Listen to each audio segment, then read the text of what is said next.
All right, guys, this is the last part of the video. And this part you normally would have done in groups, and you would have used two different colors of paper, a yellow paper and an orange. And on the yellow paper, let me show you an example. We have Emily, Lupe, and Nicolette, and what they did was they drew the right triangle with the three squares, and they were instructed to give two pieces of information. So they could either give the area of two of the triangles, or two of the squares, or they could give two of the sides, or they can give one side, one area. They could do any combination. So I wanted to show you a couple of examples so that you have something to look on with the homework, which you can't really make these for your groups, right? So we're going to pretend. All right, so I'm going to put you down here. Okay, and so let's look at one of them. So this was Emily, Lupe, and Nicolette, and they drew this picture. And then they gave this to another group. So what I did was we split into groups, they made up their numbers, and then they gave this away. So the other group had to solve this. So what did they have to solve for? Well, this group had given this area and this area. So what is missing? Well, we don't know this side of the triangle. We don't know this side of the triangle. We don't know this side, and we don't know this area.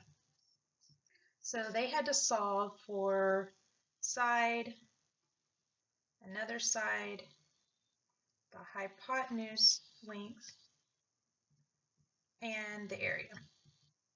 All right, so another group got this piece of paper, and here's where they solved it. This looks like it was Callie, Kim, and Andrea.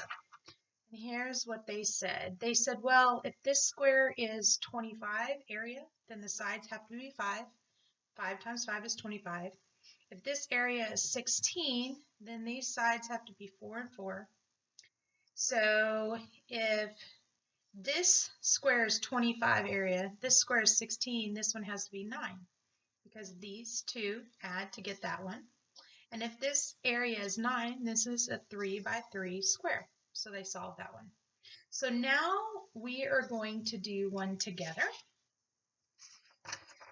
Here's the one we got. Apparently, Shallow, Melissa, and Hannah gave us this one. And it looks like they gave us an area of 36 and a side of length 4. Okay, so we're going to solve this on our orange piece of paper. Okay, and I'm going to use a different pencil. So I would draw my right triangle and square, square, oops, that's not a square, square, I'm already messing it up, and a square. Okay, and they told us this area is 36, and they told us this side is 4. And that's all we know. Okay, so let's figure out some things. If this area is 36, then what are the two sides of the square? This is the hypotenuse. So what two things multiply hypotenuse side times hypotenuse side? What two things multiply to get us 36? That would be 6. 6 times 6 is 36. So we got that one. Now let's turn on this one. If this side is 4 and this other side is a square and it's 4, then this area would be 4 times 4, which is 4 squared, which is 16. This area is 16. So if this area is 36 and this area is 16, what is this area? Well, we know that these two add to get this one. So right here, this area is 36 minus 16. So this area should be 20, right? Because 20 plus 16 is 36. Okay, now we have to figure out this square. Well, a square, by definition, is length and width are the same size. So we have a little bit of a problem. The Because, like, what if this was 3 by 3? That would be 9. So that's not 9. 4 by 4. 4 times 4 is 16, which is that one.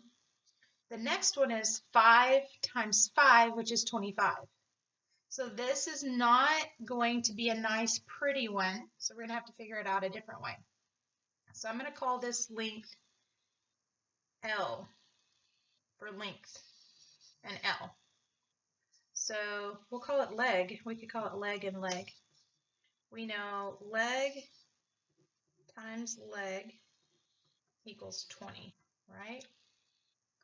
And that means this leg squared is 20. Well, what if you want to know the leg? I'm just going to call it L. Well, how do we get rid of a square? Square root. So the square root of 20 tells us what this side would be. So this side is square root of 20. And this side is square root of 20. But normally we don't want to really write down square root of 20, right? And think about the other sides. What's the square root of 36? 6. What's the square root of 16? 4. The square root of 20, what is that? So I'm going to put that in my calculator. Okay. So square root of 20 is 4.47. So this side, or this leg, is 4.47 around. Okay. Now I want you to look at what happens in my calculator. What if I do 4.47 times 4.47? In other words, side times side. I get 19.9. I don't get 20. Why don't I get 20? Well, look at what our original answer was. We rounded it. We rounded 4.47. So square root of 20 is the perfect answer, but 4.47 is close enough. Because if this was 4 times 4, that's 16. 5 times 5 is 25. So 4.47 times 4.47 is about 20. Okay, so now you've seen a couple of examples and you can go on to the homework.